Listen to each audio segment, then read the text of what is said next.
ബെനീഷേ, എഴുന്നേക്ക്. സമയം എന്താണെന്ന് അറിയാമോ? പോകണ്ടേ?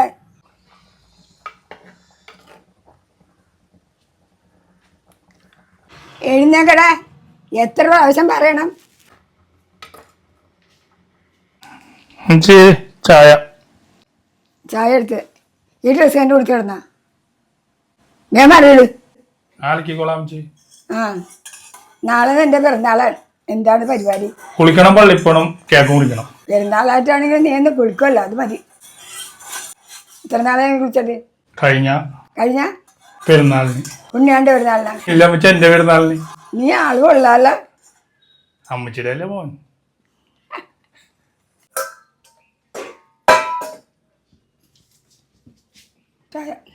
എന്താ അമ്മച്ചി ഇത് വാട്ടമുള്ളോ?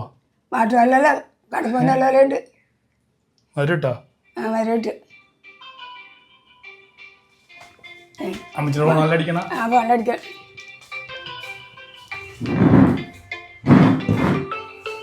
വലിയ അമ്മച്ചിയാണ്. ആ, ലഭിച്ചാണ്. ഹലോ, താത്തിയല്ലേ? ഈശമിശാഖ സ്ഥിരീകരിക്കട്ടെ. പിന്നെ ഇങ്ങോട്ട് വരാത്തത് എന്താണ്? ആ ആ ആ പെരുവാസിലേക്ക് വിളിച്ചല്ലേ? ഞങ്ങൾ വന്നില്ലല്ലോ, പുതിയ വീട് വെച്ചിട്ട് കാണാനിട്ട്. എന്താണ് കാര്യം? ആ ആ ആ എനിക്ക് വഴി പറഞ്ഞു തരാൻ അറിഞ്ഞൂടാ. ഞാൻ ബെനീഷിൻ്റെ കയ്യിലോട്ട് കൊടുക്കാം. ഹലോ വെല്ലിയമ്മച്ചി, ഈശോമിശിഹായ്ക്ക് സ്തുതിയായിരിക്കട്ടെ. വെല്ലിയമ്മച്ചി നാളെയല്ലേ വരുന്നത്? നാളെ എൻ്റെ പെരുന്നാളാണ്. ആ, താങ്ക് യു. വഴി ഞാൻ പറഞ്ഞുതരാം. വൈറ്റിലേന്ന് വരാൻ നേരത്ത് നമ്മൾ പള്ളുമുക്കിൽ ഇറങ്ങണം. വൈറ്റിലേന്ന് എറണാകുളം വണ്ടി കയറിയാൽ മതി. പള്ളിമുക്കി ഇറങ്ങിയിട്ട് ഫോട്ടോ വെച്ചുകൊണ്ട് കയറണം.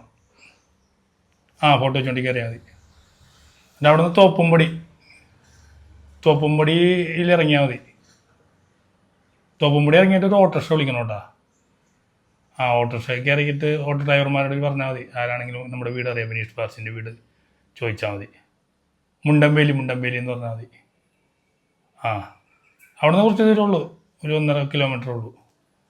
എന്നിട്ട് മുണ്ടമ്പേലിൽ വന്നിട്ട് ഓട്ടോ ഡ്രൈവർ കറക്റ്റ് എൻ്റെ വീടിൻ്റെ ഫ്രണ്ടിൽ കൂടെ നിർത്തിക്കോളും. ആ, കനാലുള്ള വീഡിയോ കാണാറുണ്ടല്ലേ? ആ, മതിലേറ്റിട്ടില്ല. ആ, അവിടെ ഇറങ്ങിയിട്ടേ നെറ്റ് കൊണ്ട് വോളിബോൾ അടിച്ചാൽ മതി. ഓക്കെ. നീ എന്താണ് വല്യമ്മച്ചോട് നെറ്റ് കൊണ്ട് വോളിബോൾ അടിക്കാൻ പറഞ്ഞത്? എന്താ? നാളെ എൻ്റെ പെരുന്നാളാണല്ലോ. അപ്പോൾ വല്യമ്മച്ചി വരാൻ നേരത്ത് വല്യമ്മച്ചിയുടെ കാണിച്ചു തരാം. 2 കയ്യിലും എനിക്കുള്ള പെരുന്നാൾ സമ്മാനങ്ങളായിരിക്കുമല്ലോ.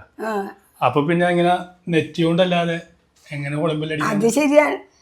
കക്ഷത്ത് കൊണ്ടാൽ താങ്ങിക്കൊണ്ട് പിറ്റേ ദിവസമൊക്കെ രാവിലത്തൊക്കെ ഉള്ള ഭക്ഷണവാസം കൂടി പൊതിഞ്ഞ് ഇങ്ങോട്ട് വരുവുള്ളൂ. അതാണ് വല്യമ്മച്ചി. ആ, എന്താണ് വല്യമ്മച്ചി?